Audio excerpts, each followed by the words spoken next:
What up, this is Rama Screen covering movies, TV, and entertainment, and here's my review of Bad Boys 3, aka Bad Boys for Life. Hey, before you watch this review, please subscribe to my channel, press that like button, and ring that bell so you can get notified whenever I post new videos. And if you would like to help support this channel, please do so at patreon.com/ramascreen. That's patreon.com/ramascreen.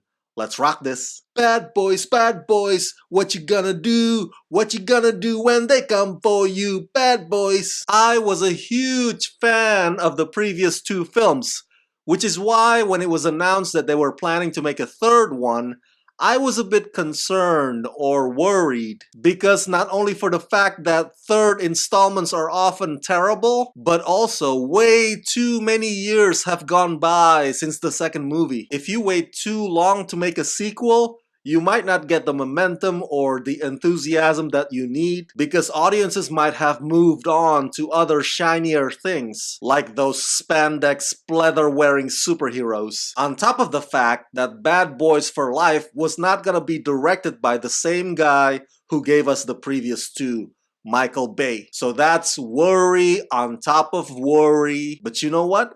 I screened this movie the other day and I absolutely loved it! The chemistry between Will and Martin is still there. The action is so much fun and thrilling. The comedy is so hilarious it will bust your gut. And they went the route of revenge story, which, as you all know, I am a total sucker for. Directed by Adil and Bilal, in Bad Boys for Life, Mike Lowry and Marcus Burnett have been cop partners for years. But now Marcus is a grandfather and is seriously considering retiring. Marcus wants Mike to also focus on his next chapter of life. But Mike thinks all he's got to do is look fly and take down the bad guys forever. Until suddenly Mike's past comes back to haunt him. And now Miami's most badass duo are forced to reassess their option on how to respond and what this partnership means to them. You know what? After that catastrophe 6 Underground, it is actually a good thing that Michael Bay did not direct Bad Boys for Life, because I don't know about you guys, but I can really use a long-ass break from Michael Bay's usual filmmaking styles. So what directors Adil and Bilal did here for Bad Boys for Life was kind of go back to basics. There's no dizzying, headache-inducing helicopter shot and chaos for chaos sake. The way I see it is, the action sequences in Bad Boys for Life are kind of like a throwback to the 80s, 90s action franchises like Lethal Weapon, for example. Yes, explosions are still part of the ingredient, but much heavier emphasis on well-orchestrated stunt work. And the cinematography captures it without making you feel like you're on a vomit comet. But Adil and Bilal still want to pay their respect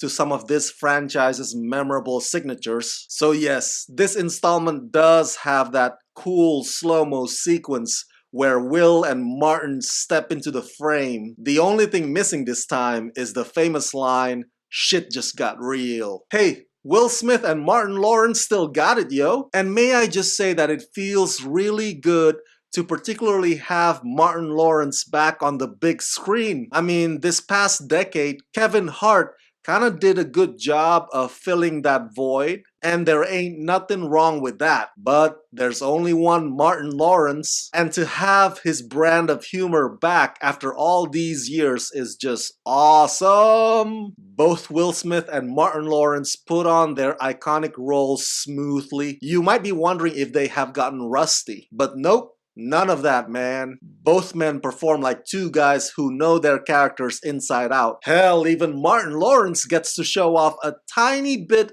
of his dramatic chops, which I have to admit is surprisingly good. And turns out, waiting more than 15 years to finally make this third movie happen does have its advantages. Not sure who out of the 3 screenwriters we need to give the credit to, but Bad Boys for Life does a terrific job of addressing legacy and generational divide and wondering if the job that you love has an expiration date. The story seems to be more fleshed out this time, which is great because both the action and the comedy are already equally strong. So the whole combination with a solid story just makes for well-rounded characters and a fuller film. Bad Boys for Life is a rock'em sock'em satisfying action comedy, and that is fantastic. Considering other movies in the month of January tend to suck, lucky for us indeed that Bad Boys for Life is here to make sure that you'll have a grand, exciting time in the theaters.